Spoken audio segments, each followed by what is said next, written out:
As all of you know, and many of our viewers know, the county legislature is the governmental entity that is responsible for oversight of the Schenectady County Metroplex Development Authority. One of the items in the statute is some reporting requirements, and among those requirements is an annual report to be delivered to this body by the chairman. And there is also a requirement for this body to receive from Metroplex a capital plan for the upcoming year. I'm joined tonight by Chairman Ray Gillen of the Metroplex Board, who is here to present to us the annual report of Metroplex.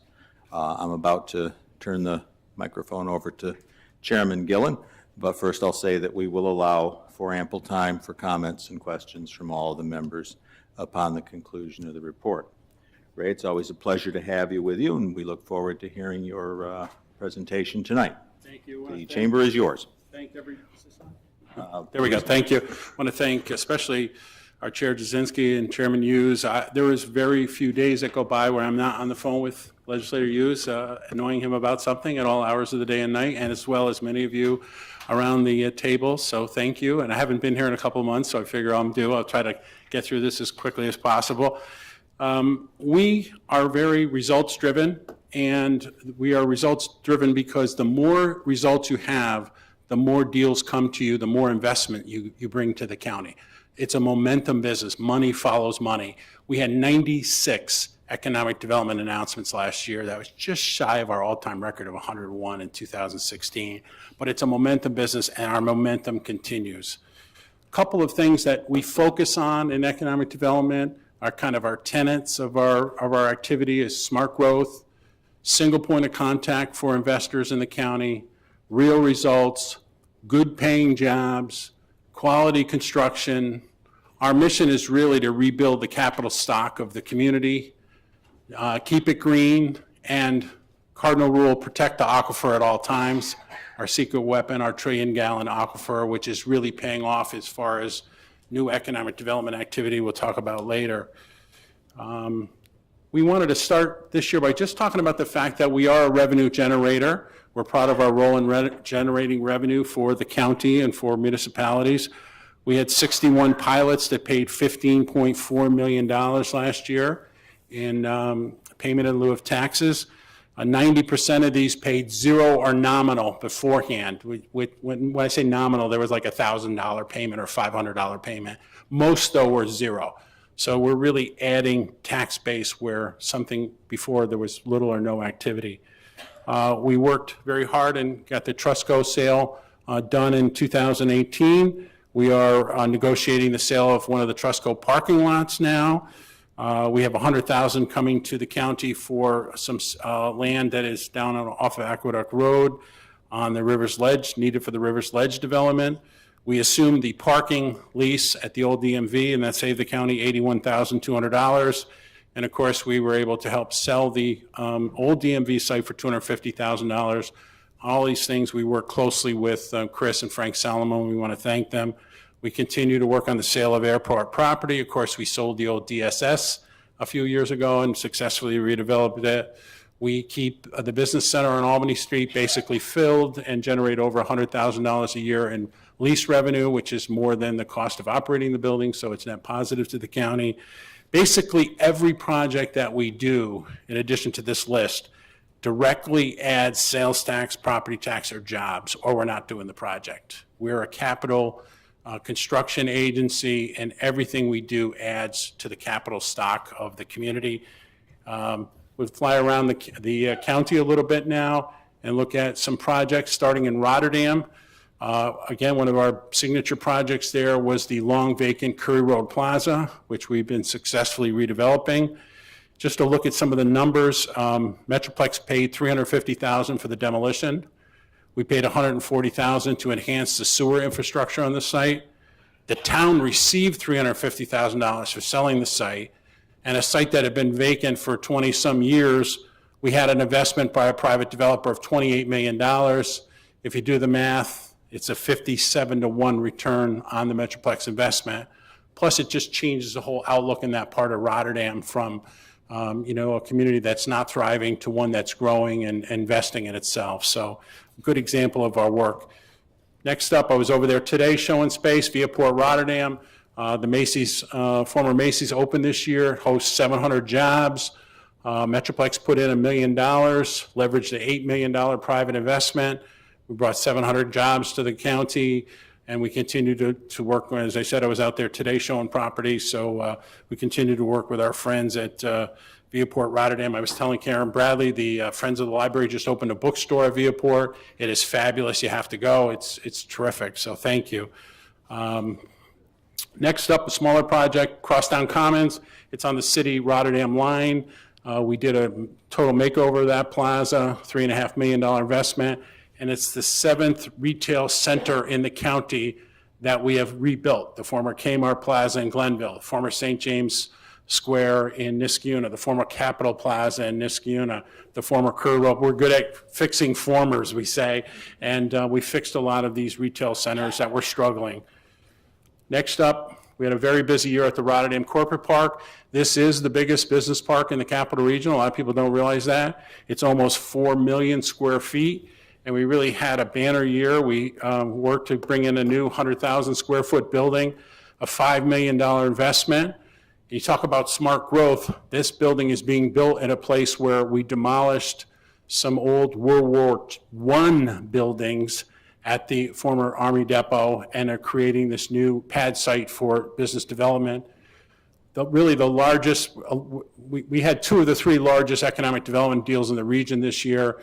Regeneron was the largest in Rensselaer County, but we were successful, and it's nice to remember this on a night like this. We beat North Carolina and Texas for the new Pisa Biofarm facility, which is a $66 million investment, 187,000 square foot building, and 100 new jobs and put Schenectady right in the center of the fast growing pharmaceutical sector in the Capital Region. So we're really excited about that. To help make way for the county's new building on Broadway that's being built by John Roth, we successfully relocated Gatherers Granola to the former Grand Union on Hamburg Street. The town finished Hamburg Street this year. It looks great. The former Grand Union was one of the launch projects up there. The former Grand Union is now 100% occupied, and Hamburg Street has never looked better. We've also been working very closely with Joe Landry and his team to make the trail connection in Rotterdam. This is a very significant project. It's been really strongly supported by Chair Jasinski. The state is spending $200 million this year to connect the trail, the Empire Trail. $7 million of the $200 million is being spent in Rotterdam. This is very significant to fix some of the big gaps in the trail. And the trail is a revenue generator for the county. It brings people through Schenectady. And once these gaps in Rotterdam are fixed with this $7 million investment, we will have a single, easy to navigate trail from the Niskayuna Colony town line to the Montgomery County town line. So that's a very significant project. Also in Rotterdam, we're very proud of this, the Bobby Young's Auto. It sits right next to the trillion-gallon aquifer that is our jewel. We are cleaning this up. We're working with the town. The town's buying it. We're working with them to knock it down and remediate the site. They received a small state grant to help do that. It's an eyesore at the gateway to Rotterdam Junction, and you'll see that, that building come down this year.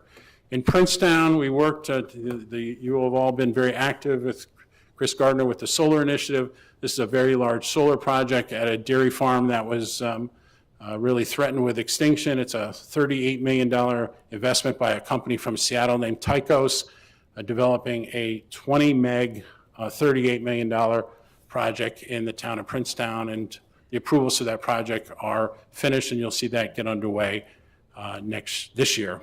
Duanesburg, we're working with the fast-growing brewing sector in this area in the county. This is a nice project that's going to come online shortly. We were able to give them a little bit of assistance. We're working with a couple of other agribusinesses. We have a meeting at Duanesburg Town Hall this Friday, and we're also have been involved in the sewer projects out in Duanesburg that were completed. In Niskayuna, took us quite a while. We went through a lot of reviews by the town, but we have all of the approvals in place to transform the Williams Junkyard, Williams Auto Shop, Auto Junkyard into a $30 million Rivers Ledge development. It adds to our momentum on the riverfront. This site is just downstream or upstream, I don't remember which, I'm not a boater, but from the Alco site. And so, and our goal is down there, thank you. Our goal is to connect both sites and the bike trail from the Rexford Bridge to the Western Gateway Bridge so that we have a long, a single waterfront trail along the water. Rivers Ledge gets us a long way there, and it's a very, very important project. We're also working with E1 on a couple of expansions, small but significant. They continue to add jobs. It's a great company. They're owned by Berkshire Hathaway. They're owned by Warren Buffett. They love the fact that the Rexford Bridge got done and the roundabout works so well there because their employees used to have a hard time getting out of their plant and onto Balltown Road. It really, really looks great now. Continuing to work on OD Heck. I think there's been a lot of misinformation out there. You'll see more on this in next year's report, and probably we'll be briefing you on this. The blue line area is really the only area that the state is looking at accessing this point. The rest is probably 500 or 600 state jobs. They've never given us the exact number. You'll see from the blue line that a lot of that is water. It's a water feature. It's a high quality water wetland, including a pond. So there's very little developable property on this OD Heck, and we want to do it very carefully and very sensitively, and so we'll stay tuned with what we are working on that. We've had some people suggest that we should do light industrial at this site. That makes very little sense. I don't know where they're coming from. Where we want to do light industrial is Niskayuna. We have 100 acres at the Niskayuna Commerce Park. This is one of our smart growth business parks in the county, great park. We put automated dynamics there, Unilux boilers is there, $20 million Army Reserve Center. The site in red is a shovel-ready site we're showing very actively now, but if you look in the back of that site, you got a lot of developable property. We've also been tackling, and you've heard about this, we've had great cooperation and leadership from Legislator Russo, who chairs the Capital Region Land Bank. Even in Niskayuna, there are zombies that we need to slay, and the land bank is known for its work in the city, but it's got a great track record in Rotterdam. It's got a great track record in Niskayuna. We're looking for other projects in Scotia right now and some of the other towns, but this is a pretty notorious zombie property at Cornelius that will be coming down, and we thank David Hogenkamp and Legislator Russo for all their work. Things continue to go extremely well at the Airport Business Park in Glenville. This was county land that never paid any taxes, never did anything, never created any revenue, never created any jobs. We built a business park there. Earlier last year, we won a $1.5 million state grant that's going to help Richmore build a new $4 million hangar, Metroplex built a new water loop in the park for $150,000. Bruno Associates completed their new 15,000 square foot building. C2 Design Group is wrapping up a 12,000 foot building, and we are showing that park very actively. In fact, we'll be likely making some additional announcements about clients going into the Airport Business Park shortly. So it's a great asset for us, and it's worked out really well. Again, Rotterdam Corporate Park, the Airport Business Park, Niskayuna Commerce Park, surrounding the city with smart growth business parks where we can create jobs and put technology companies, good paying jobs. Speaking of very successful business parks, we are transforming and working really, really well at the Glenville Business and Technology Park.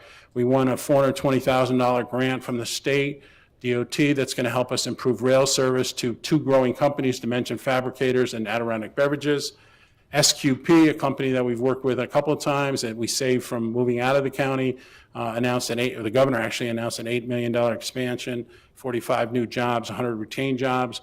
Again, one of the biggest deals done this year, and Mark Storty from our staff is at the Glenville Planning Board tonight. We hope to get final approval next Monday night. Belgioso Cheese, the nation's largest specialty cheese manufacturer. They have 14 other plants, is ready to break ground in April on 100,000 square foot, $25 million. It's actually 100 new jobs. It's a very, very exciting project. We've worked closely with the state to bring that in. It creates a lot of business at the airport because the company flies in on their own plane to the airport, comes down to the Glenville Park. And CDTI, one of our big success stories, they started with a 150,000 square foot building in Glenville. They opened a second building this year for 100,000 square feet. And Fiorello Pharmaceuticals, One of the licensed medical marijuana companies is up and running and operating and manufacturing in the Glenville Park. And we congratulate Glenville because one of the events we do every summer, it's a lot of fun, is the water taste test, and Glenville won it this year, and we congratulate them, and we look forward to our water contest this year. Here's a good aerial shot of the Glenville Park. It's really a terrific asset for the county. You turn to the city now, and our first line is something that I think for many years people in the city never thought they'd see this line in print, which is another year of growth downtown. We're very proud of that line, and it is true. People expect now growth and success in downtown Schenectady, and we had another banner year, and we had tremendous amount of investment, which we'll cover quickly tonight, in our city neighborhoods. So we're very proud of that as well.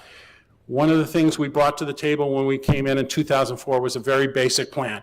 We threw away the Hunter plan. We threw away all of these bombastic, expensive, ridiculous plans that have been developed prior to 2004 that made no sense, that were developed by high-priced consultants who didn't understand Schenectady and didn't understand the very simple premise that you take downtown Schenectady, which at the time was the most depressed downtown in upstate New York, and you turn it into 3 phases. Broadway entrance, Proctor's Block, down J, fix the Big End Plaza. That's phase 1, we're almost done. Phase 2 is from a renovated GE plant down a renovated Erie to fixing the Alco site. We're almost done with that. The last phase is phase 3, Lower State, from Erie Boulevard to SUNY Schenectady, and we are well underway with our activities in that corridor. Phase 1, as I said, is largely complete. We've done a lot of kind of fill-in development in this area. Again, Broadway, Proctor's Block, down J to the Big End Plaza, which of course is now the beautiful Golub headquarters. We lit up the street lights, we lit up the bridges, we did lights over Erie, we opened the new train station, and I could talk for days about the monumental effort that went in, a city, county, state partnership that resulted in the new train station getting funded. We thank the governor for his help on that. Some other projects in that phase 1 area, the former Schaefer Senior Center, 426, Schaefer Senior Center. Looks great, there's a rendering on the page. Getting a lot of good feedback. The Union Inn, private investment, 426 State, private investment, former DSS, private investment, $3 million. 432 Franklin near City Hall, the Seneca Block building. These are all kind of infill projects in that first phase area. Former labor temple is getting redone as we speak. The Foster Block has been completed, totally vacant, disheveled part of downtown, $7 million investment, 21 apartments, 7,000 square feet of offices, ground floor retail. Every square inch of the complex is occupied and successful. We just took the keys from the city of the former Gazette Press building, which has been a real eyesore downtown. We removed 20 tons of debris. We lined up Redburn Development to invest $5 million in private capital to redevelop that facility. Also in that phase 1 area, the Clinton Street Mercantile is open to great success. We redid the Turbush & Powell, the former Turbush & Powell insurance business. We invested in our very successful garage. Of course, the center part of phase 1 is Proctor's, which had over 1,000 events last year. We have 25 companies across the street at Urban Co-works and their shared space, which is, if you have a cool downtown, you have a WeWork or a shared workspace, and we have one of the biggest and best in the capital region. We have 25 companies there. And one of the things that we talk about this phase 1 area, it's an arts, entertainment, and technology area. It's a mix of entertainment and tech. The tech companies like telling their employees, where are we located? We're across the street from Proctor's. Everyone knows where Proctor's is. And the people who are in tech like what's going on in the art scene and vice versa. Instead of being in sterile office parks in remote locations, people want to be in the downtown area. It's phase 2 from from GE to the harbor. We have the new apartments on Erie, $5.8 million investment. Former Trusco, in addition to buying it from the county for $2 million, it's a $4.5 million renovation. The new All-Town Market at $4 million, going where the Grossman's is come down, where the Grossman's came down. And again, we're very excited about, there's a tunnel next in the back of the Grossman site, which you can see now that Grossman's is down.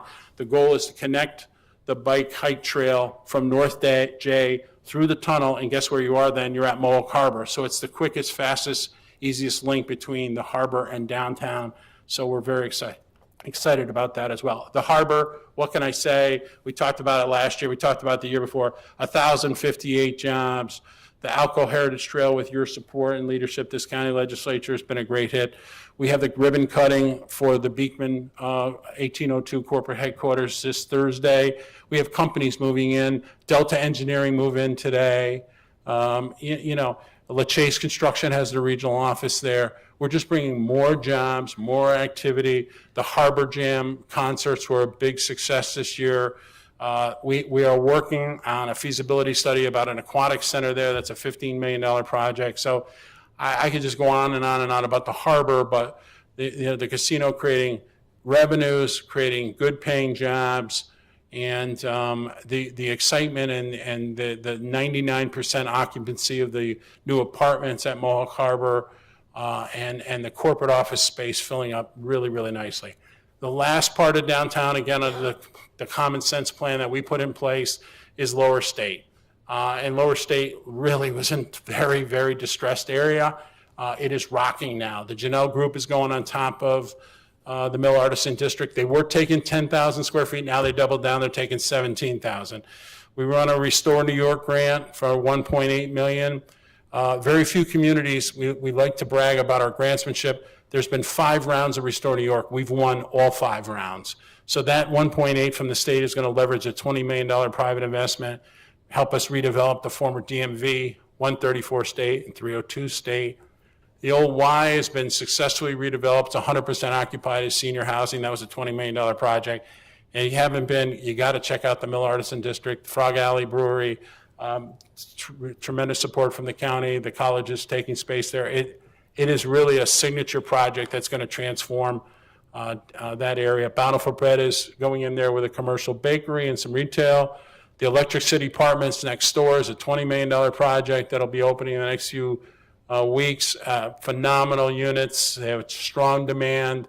The Armory is hosting more and more events. And one of the things we're working on is to continue the Alco Trail where it ends now on Front Street, to continue it through Riverside Park so that it connects all the way from the Western Gateway Bridge to Freeman's Bridge. And you see a picture of Gateway Plaza there. That's been a big success. In the neighborhoods. Live in Schenectady. You have a rendering here, 25 private investors coming together. The buildings are going up on Barrett Street. It's a $3.5 million investment. We have a private developer from Philadelphia that's putting $25 million into Yates Village to privatize and renovate a really, really important project. We have a private developer from Rochester's looking at a $19 million investment in Eastern Avenue, the former St. Mary's School, and we can talk about that project if you like. The Joe Allen Apartments was an $18 million investment. We saw a $7 million investment in the renovation of Summit Towers and put the building on the tax rolls for the first time, so it's actually paying taxes.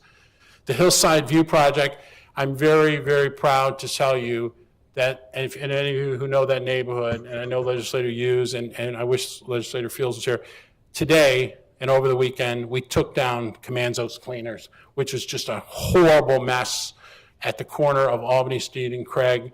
It came down, the neighbors were out there rejoicing, to make way for the next phase of the Community Builders project. Community Builders has already invested $20 million. They're ready to put another $40 million into Hamilton Hill. They've bought 40 derelict properties from the city that were off the tax rolls, and we're turning that into a $40 million project. It's a great picture of Joe Allen there. We're going to move forward with a $10 million renovation of Elmer Avenue School. I can't say enough. There are, again, very few days that go by where we're not in contact with Legislator Russo. David Hogenkamp, Metroplex helps administer the land bank. It is just catching fire. They've won grant funding in every round. We're about 120. We call them demos and renos. We're doing demos and we're doing renos and renovations and demolitions. It's just had a tremendous impact. And you see a picture of Tribute Park, just a great splash pad, and on and on. Continuing in the neighborhoods, The former bank at Union and Van Rankin is being redone by Union College. They just got their final approval. We're very grateful for the college's investment of $1.65 million. Of course, the new Crane Street Library, we helped get the pad site ready. All of you made a great investment there, and we think that's very exciting. We were able to win a state grant for $460,000 to help redo the facades of several buildings on that Crane Street corridor. That'll help complement what you all did at the library. And again, the new Boys and Girls Club, $13 million investment. A picture of it here. The steel's going up. We were able to help them get new markets tax credits and a grant from the state that was based on the Community Builders Project that put the Boys and Girls Club project over the top. So we're very, very excited about that project and proud of our role in that. Again, continuing in the neighborhoods, $2.4 million that we invested on Upper Union. I just talked about the commercial facades on Crane. And this isn't our thing, but I think it's significant. And the mayor and his team sold a record number of properties last year, 146, for a total of $2.43 million. So people are making investments in city neighborhoods. All told, we're putting a grand total we'll be out with in a few weeks, but there is a lot of activity in the neighborhoods. And we're going up these commercial corridors from downtown.